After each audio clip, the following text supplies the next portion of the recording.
She stood in the shadow of the terrace doors and heard her husband's voice, cold and careless, drift across the night air. The words settled into her chest like stones dropped into still water. This marriage was forced upon me as a punishment. I have borne it as such. A low chuckle followed the murmur of his friends.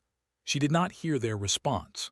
She only heard that single sentence repeating over and over until her breath became shallow and her hands began to tremble.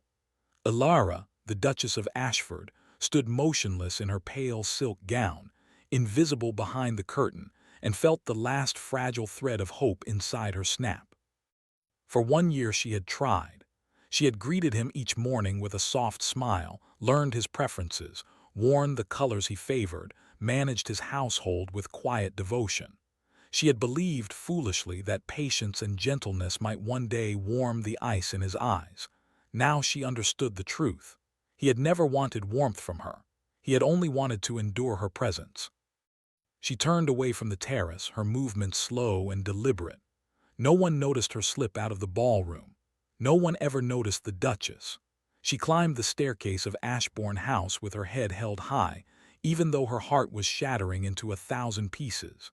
When she reached her chambers, she closed the door, pressed her palm against her chest, and let the tears fall in silence. She cried for the girl who had arrived at this estate full of nervous hope, for the letters she had written to him that were never answered, for the wedding night he had spent in a separate room without a single explanation. By dawn, the tears had dried, and something inside Ilara had shifted. She rose, washed her face with cool water, and looked at her reflection. The eyes that stared back were not the eyes of a hopeful bride. They were the eyes of a woman who had finally accepted the truth. She would stop asking for love that was never hers to receive. She would become a duchess in duty only, and she would lock her heart away where no one could ever wound it again. From that morning, the household felt the change. Ilara no longer lingered at the breakfast table waiting for the Duke to appear. She ate early in the small sunlit morning room and then withdrew to her study. She no longer asked about his day or arranged little surprises for his return. When he passed her in the hallway, she curtsied, murmured a polite greeting, and continued walking. Her voice, once warm with unspoken affection, became calm and measured, perfectly courteous and perfectly empty. Gabriel Ashford, the Duke of Ashford, did not notice at first. He was accustomed to silence. He had cultivated it between them from the start. He spent his days in Parliament, at his club, or riding across the estate. He had married Ilara under royal command, a bitter pill to bind him to the family of a suspected traitor. Her older brother had been accused of conspiring against the crown, and though the brother had fled the country and disappeared, the stain remained. The king's directive had been clear: marry the daughter, keep the Whitmore bloodline under control, and demonstrate loyalty. Gabriel had obeyed, but he had never forgiven. Yet as the weeks passed, small details began to nag at him. The drawing room felt colder in the evenings, though the fire still burned. He realized with faint surprise that his wife no longer sat there with her embroidery, glancing up whenever he entered. When he inquired about estate matters, his steward mentioned that Her Grace had already reviewed the tenant reports and arranged for new roofing on several cottages. The Duke raised an eyebrow but said nothing. It was her duty, after all. The real shift arrived with the first frost of autumn, when Ilara came down to dinner in a gown of deep forest green and sat across the long table from him with an unreadable expression. The meal passed in near silence. He remarked on the weather. She agreed it was cold. He mentioned a political matter. She acknowledged it with a nod. Then she set down her fork, dabbed her lips, and said, "I shall be spending more time in the village from now on. The tenants have need of a lending library and a small infirmary. I have made the arrangements." Gabriel looked at her, truly looked at her for the first time in months. Her posture was straight, her voice steady. There was no plea for his approval, no hesitation. She was informing him, not asking. A strange flicker of unease moved through his chest, but he dismissed it. "Very well," he said, returning his attention to his plate. "Do as you see fit." Ilara smiled, a small, distant curve of her lips that did not reach her eyes. "Thank you, Your Grace." She rose and left him alone at the table, the sound of her footsteps fading down the corridor. Over the following weeks, the Duchess became a beloved figure among the tenants. She organized a subscription library, hired a trained nurse to attend the sick, and personally visited every cottage on the estate, listening to worries and writing down requests in a small leather-bound notebook. The people began to speak of her with genuine affection. Children ran to greet her carriage. Old women offered her bunches of wildflowers. She accepted them all with gentle grace. Lord Nathaniel Croft, a widowed viscount from the neighboring estate, first encountered her during one of these visits. He was a kind-faced man with warm brown eyes and an easy smile, still wearing the quiet sadness of a man who had lost a beloved wife 3 years earlier. He found the Duchess kneeling in the dirt beside a tenant's sick child, her fine gloves discarded, her voice soft as she coaxed the little girl to take a spoonful of broth. He stood at the cottage door, unnoticed, and felt a long-dormant admiration stir in his heart. When Alara looked up and saw him, she rose gracefully, dusting her hands. "Lord Croft, I did not hear you arrive." "Forgive the intrusion, Your Grace," he said, stepping forward. "I came to speak with the family, but I see you have matters well in hand." Their conversation began with the child's illness and soon moved to books, to the changing season, to the shared burdens of managing large estates. Nathaniel Croft was easy to talk to. He did not look through her the way Gabriel did. He listened. He asked questions. He laughed, and the sound was warm and unforced. Alara did not realize how starved she had been for simple human warmth until that moment.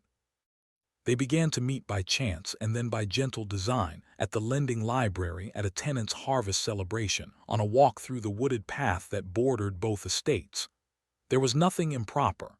He never touched her hand beyond the briefest polite clasp, but his presence became a quiet light in her shadowed life, and the staff began to notice.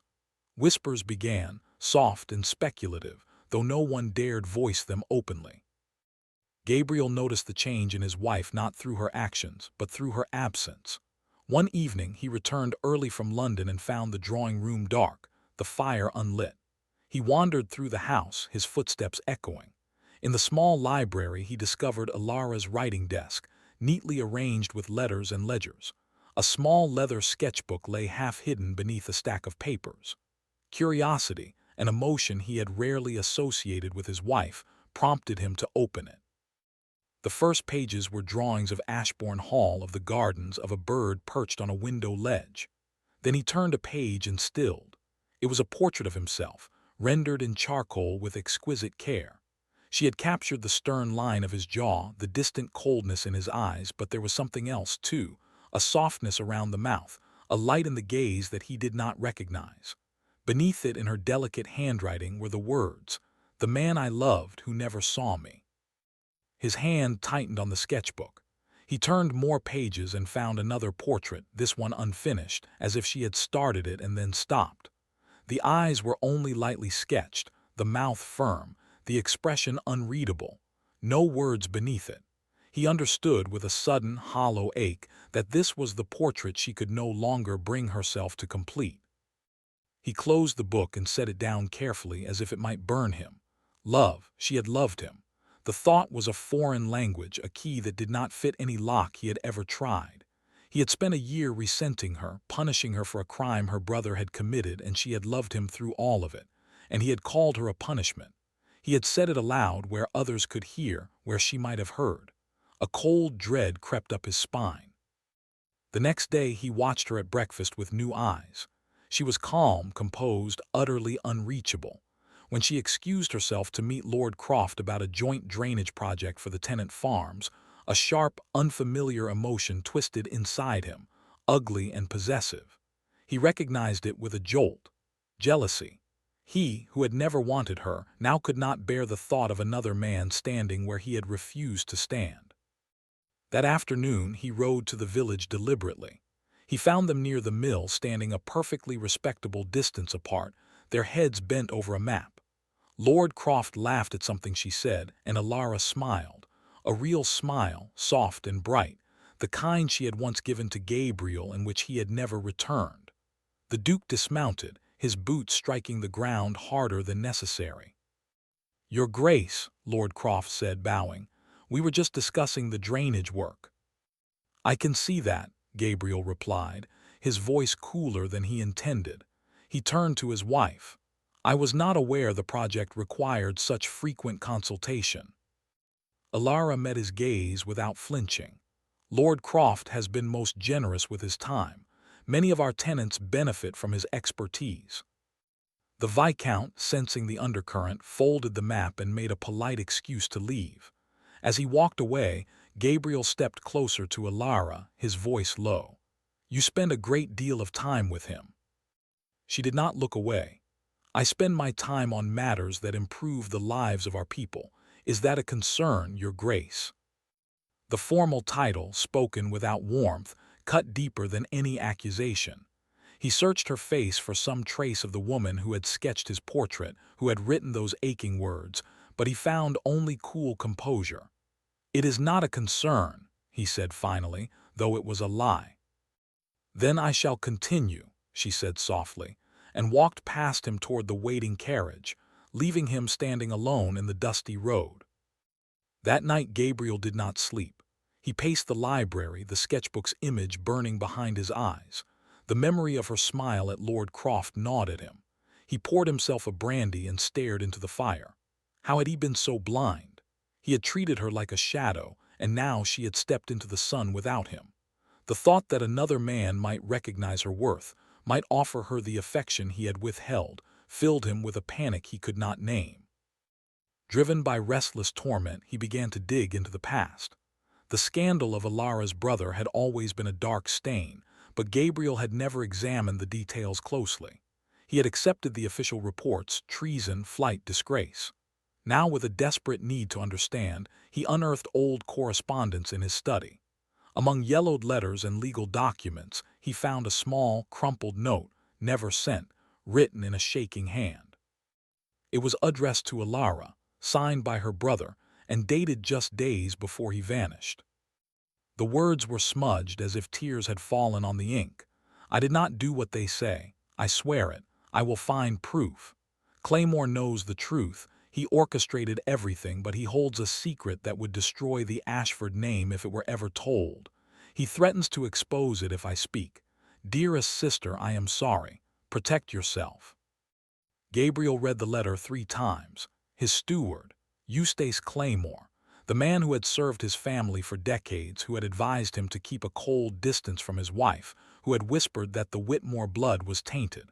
A cold, sick realization began to take shape.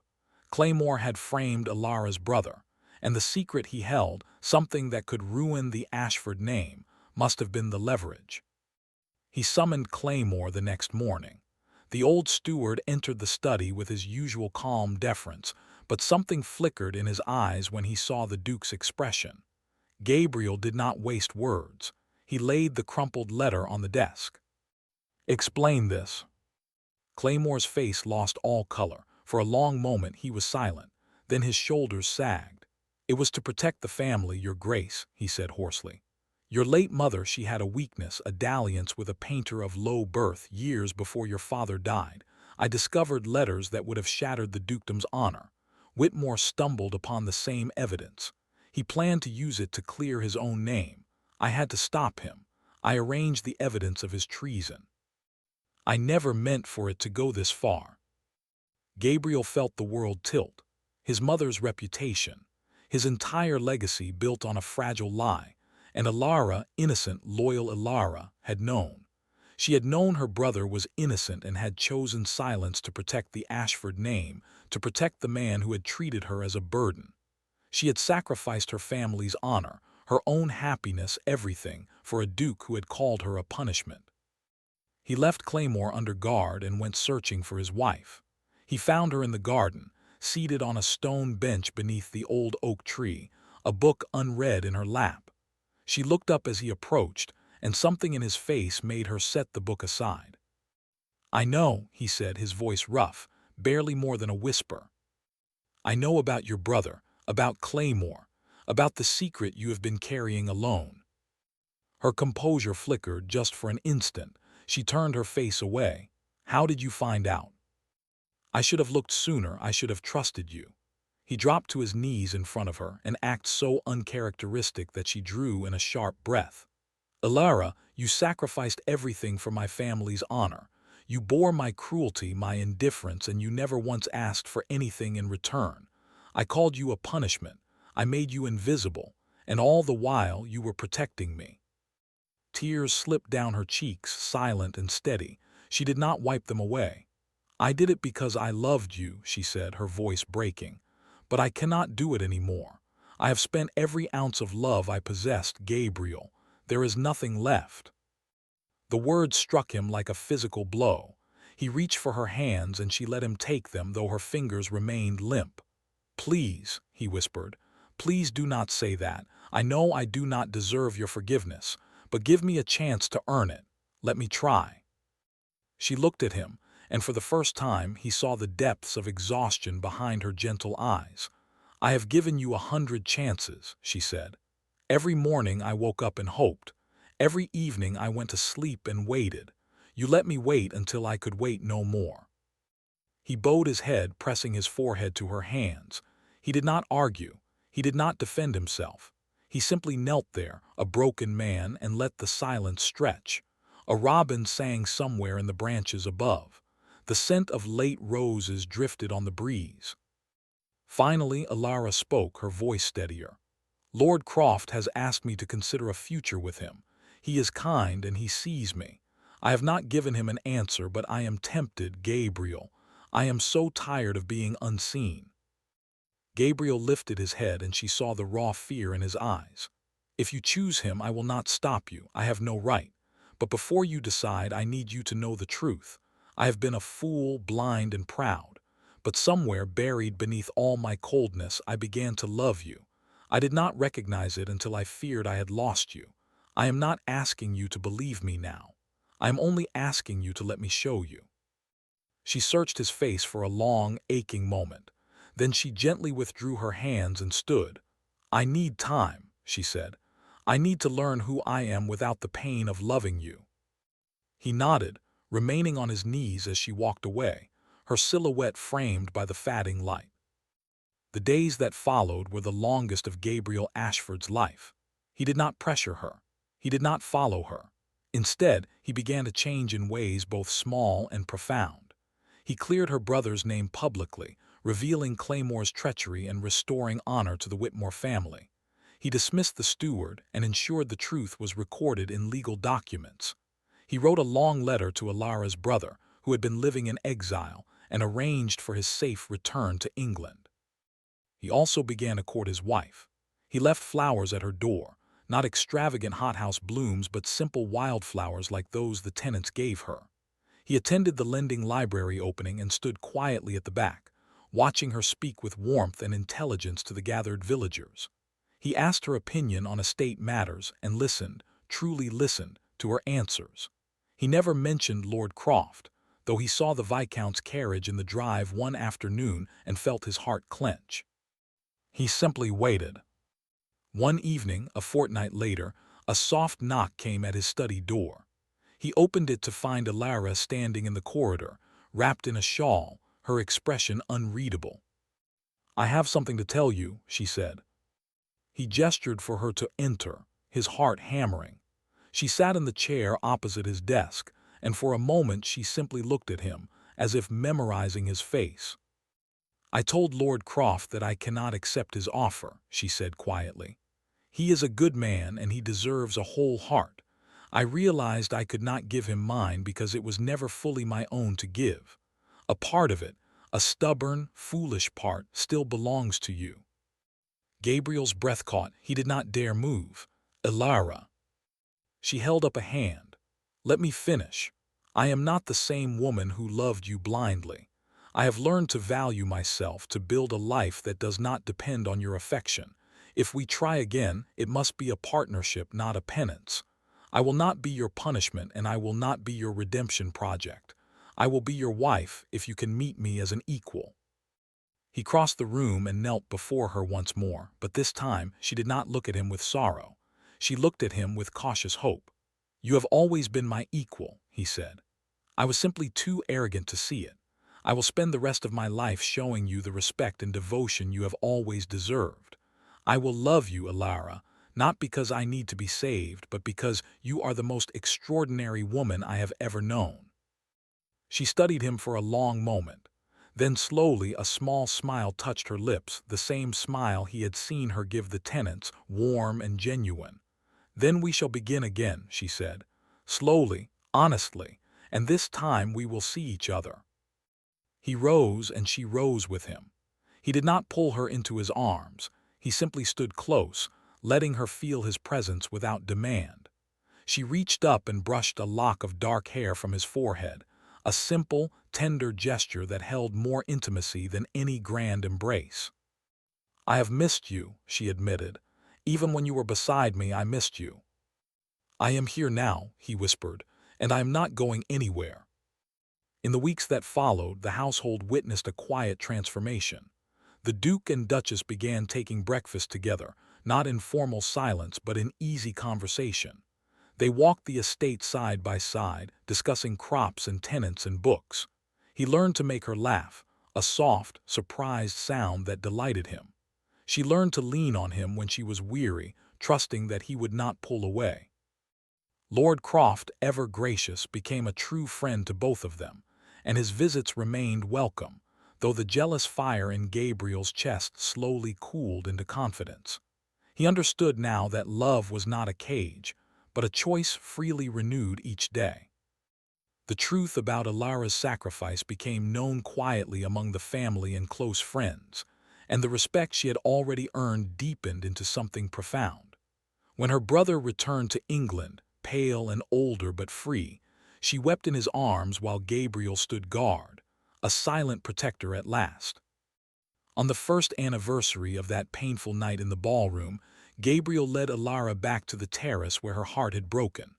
The stars were bright above them, and the air was cool. He took her hand and pressed a kiss to her palm. "A year ago, I said unforgivable words in this very spot," he said. "Tonight I want to replace them. You, Alara, are not my punishment. You are my greatest, most undeserved gift, and I will love you until my last breath." She stepped into his embrace, fitting against him as naturally as a key in a lock. "And I will love you," she murmured against his chest, "not because I must, but because I choose to. Every day I choose you." He held her close, and for the first time in both their lives, the silence between them was not empty. It was full. Full of understanding, of healing, of a love that had been tested by fire and emerged stronger than any fairy-tale promise. The night, once a witness to her heartbreak, now became a sanctuary of their rebirth. And in the grand house behind them, the servants drew the curtains and smiled, knowing that the Duchess who had once been invisible had finally been seen.